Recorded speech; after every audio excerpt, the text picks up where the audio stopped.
भारत सरकार ने 1 अप्रैल 2026 से E20 पेट्रोल की बिक्री अनिवार्य कर दी है। यह पेट्रोल न्यूनतम RON 95 का होगा।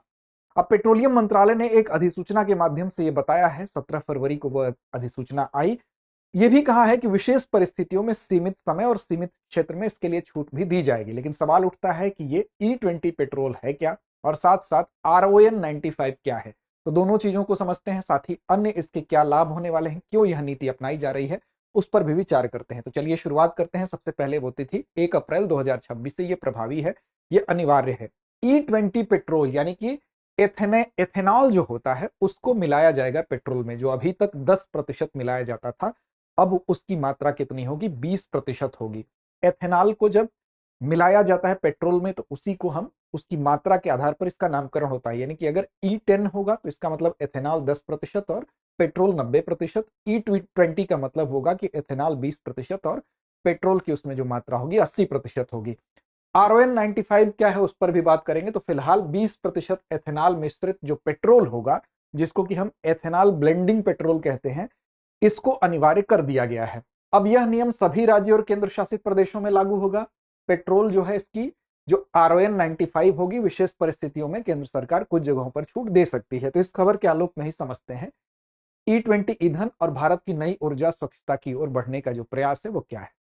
देखिए, सबसे पहले समझते हैं कि एथेनॉल क्या है। एथेनॉल यानी कि एक बायोफ्यूल, यानी कि जैव ईंधन। अब ये किससे किससे प्राप्त होता है, तो गन्ना से प्राप्त होता है। गन्ना की जो शर्करा होती है उसका किण्वन होता है, उसके बाद इससे प्राप्त होता है एथेनॉल। अब इसके अलावा ये कुछ अन्य अनाजों से भी प्राप्त होता है, जैसे मक्का हो गया, इसके अलावा कुछ अन्य गेहूं हो गया, चावल हो गया, इन सारी चीजों से भी, इन अनाजों से भी, बांस हो गया, इससे भी प्राप्त होता है। अब ये क्या है, तो एक नवीकरणीय ईंधन है। और नवीकरणीय ईंधन जो है ये स्वदेशी तरीके से प्राप्त होगा, स्वदेशी तरीके से इसको बनाया जा सकता है।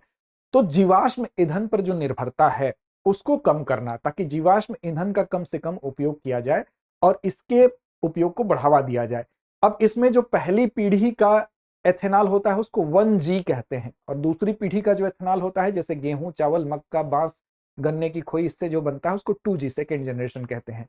तो यानी कि नवीकरणीय ऊर्जा को ज्यादा से ज्यादा बढ़ावा देना, साथ साथ स्वदेशी तरीके से इस पर निर्भरता रहेगी और स्वच्छ ईंधन की तरफ बढ़ना, ये तो इसका लक्ष्य है ही। आपको बता दें कि जून 2022 में जो 10% एथेनॉल ब्लेंडिंग की पहल थी उसको शुरू किया गया था, और जो समय तय किया गया था उससे 5 महीने पहले ही हमने वो लक्ष्य प्राप्त कर लिया था, और उसके सुखद परिणाम भी रहे थे। अब ऐसी दिशा में यह तय किया गया है कि RON 95 भी अनिवार्य बनाया गया है। तो RON 95 क्या है, इसको भी समझ लेते हैं। तो देखिए, इसमें सबसे पहली बात तो ये अभी तक आप समझ गए कि पर्यावरण के अनुकूल है, ये स्वच्छ हरित ईंधन और विदेशी ईंधन पर भारत की निर्भरता भी घटाएगा। RON की बात करें तो ये होता है research octane number. Research octane number को ऐसे समझिए कि पेट्रोल की धैर्य की सीमा वो कहलाती है इसकी ऑक्टेन नंबर। उसकी सहनशीलता कितनी है, पेट्रोल कितना बर्दाश्त कर सकता है। जैसे आप विपरीत परिस्थितियां हो तो आप फट जाते हैं समय से पहले, फटना नहीं है। पेट्रोल जितना ज्यादा बर्दाश्त करेगा, जितना ज्यादा सहनशील होगा, उतनी बेहतर उसकी क्या होगी, रिसर्च ऑक्टेन नंबर होगी। यानी कि रिसर्च ऑक्टेन नंबर जितना ज्यादा होगा, पेट्रोल की कंप्रेशन में यानी कि दबाव में जो है न फटने की जो प्रवृत्ति है वो उतनी बेहतर होगी। और इसके होने से क्या होता है, हाई प्रेशर में भी अगर पेट्रोल शांत है, उसका समय से पहले उसमें दहन नहीं हो रहा है, तो इसका मतलब है कि पेट्रोल जो है उसकी ऑक्टेन संख्या बेहतर है, वो परफॉर्मेंस अच्छा करेगा, स्मूथिंग ज्यादा इंजन रहेगा। RON अगर कमजोर होता है तो ऐसी दशा में स्पार्क से पहले ही ईंधन का जो दहन होता है और उससे इंजन में फटफट की आवाज आती है और इंजन में स्मूथनेस नहीं होती। कई बार आप देखते हैं एक्सलेटर जो है जब ज्यादा लिया जाता है तो फटफट की आवाज आती है। अगर RON उसका हाई होगा तो ये आवाजें नहीं आएंगी, क्योंकि समय से पहले बिना स्पार्क के जो ईंधन होता है उसमें दहन नहीं होगा। अब सामान्य पेट्रोल जो था पहले, जो उस पेट्रोल का प्रयोग किया जा रहा था, उसका RON कितना था, उसका RON था 91। अब 91 की तुलना में अभी जो पेट्रोल जिसकी बात की जा रही है E20 की, यानी 20% इसमें एथेनॉल का मिक्स हो गया पेट्रोल में, तो इसका RON कितना हो जाएगा, इसका हो जाएगा 95। 95 RON का होना यानी कि ऑक्टेन नंबर का बढ़ना, यानी कि इसकी जो गुणवत्ता होगी पेट्रोल की वो और ज्यादा बेहतर होगी। अब केवल अगर एथेनॉल की RON की बात करें, यानी रिसर्च ऑक्टेन नंबर की बात करें, तो वो 108 होती है। मतलब केवल RON की अगर देखें तो 108 है। RON को ही मिला रहे हैं हम पेट्रोल में, यानी कि जो पेट्रोल में अभी मात्रा कम थी एथेनॉल की, उस मात्रा को जब बढ़ाएंगे तो ऑटोमेटिकली उसका आरओएन क्या होगा, इंक्रीज हो जाएगा, बढ़ जाएगा। तो इस तरह से अब जो निर्धारित है आरओएन 95 निर्धारित है। अब सवाल उठता है कि इसके फायदे क्या होंगे, आखिर ये क्यों अपनाया गया है। तो देखिए इसके फायदे कई तरह के हैं। पहला फायदा तो यह है कि बेहतर परफॉर्मेंस इंजन का होगा, जो भी परफॉर्मेंस होगा, प्रदूषण कम होगा, जो भी इंजन होंगे उनसे होने वाले प्रदूषण कम हो जाएंगे। साथ साथ जो नई गाड़ी है उनमें तो कोई समस्या नहीं होगी, लेकिन कुछ पुरानी गाड़ियों में थोड़ी बहुत समस्या माइलेज की हो सकती है। माइलेज 3 से लेकर 7% तक कम हो सकता है और कुछ रबर और प्लास्टिक के पार्ट्स पर कुछ प्रभाव पड़ सकता है। लेकिन नए इंजन जो 2023-25 के बाद बनाए गए हैं, वो सारे इंजन इस तरीके के हैं कि वो आरओएन 95 के अनुसार ही बनाए गए हैं।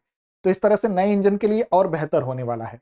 अब सरकार क्यों ऐसा कर रही है, सरकार को इससे क्या लाभ होने वाला है, तो उस पर भी हम चर्चा करेंगे। तो फिलहाल यही थी स्थिति कि आरओएन की वजह से जो बेहतर प्रदर्शन होगा, एथेनॉल ईंधन की स्थिरता को चूंकि बढ़ाता है, तो इंजन में जो नॉकिंग होती है, यानी कि जो असमान तरीके से जलने की प्रवृत्ति होती है, नॉकिंग को ही कम करेगा। अब इसमें देखिए, इसमें अभी तक मात्रा जो थी उसको बढ़ाकर 10% से 20% कर दिया गया है। ये लक्ष्य रखा गया था वर्ष 2030 तक के लिए, यानी कि 30 तक का जो लक्ष्य था अब उसको घटा के क्या कर दिया गया है, 2025 से लेकर 26 तक के लिए ये लक्ष्य निर्धारित कर दिया गया है 20% वाला, और उसी के तहत ये कदम आपको देखने को मिल रहा है। अब इसके कई फायदे भी होंगे, जैसे माइलेज पर पुरानी गाड़ियों में असर जरूर पड़ रहा है। इंजन की कुछ सुरक्षा के मामले में अगर बात करें तो इंजन में जो नॉकिंग होती है, नॉकिंग का जोखिम कम होगा, तो वो ठीक है।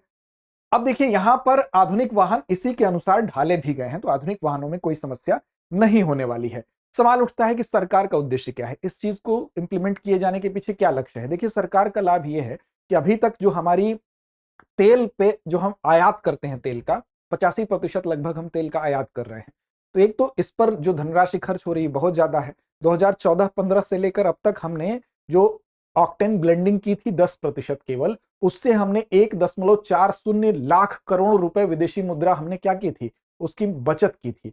अब ये इससे बचत हमारी और ज्यादा बेहतर हो सकेगी। साथ ही साथ जो कार्बन का उत्सर्जन होता है जीवाश्म ईंधन के दहन से, उसको भी हम कंट्रोल कर पाएंगे। दूसरी चीज ये है कि किसानों को इससे लाभ होगा, क्योंकि अगर आप चाहे गन्ने की बात कर लें, चाहे आप मक्का की बात कर लें, चाहे आप गेहूं और चावल के छिलके से बनता है, बांस से बनता है, इन सारी चीज की बात कर लें, तो इनके प्रोडक्शन पे किसान जो है वो अब उसके लिए उत्साहित होगा।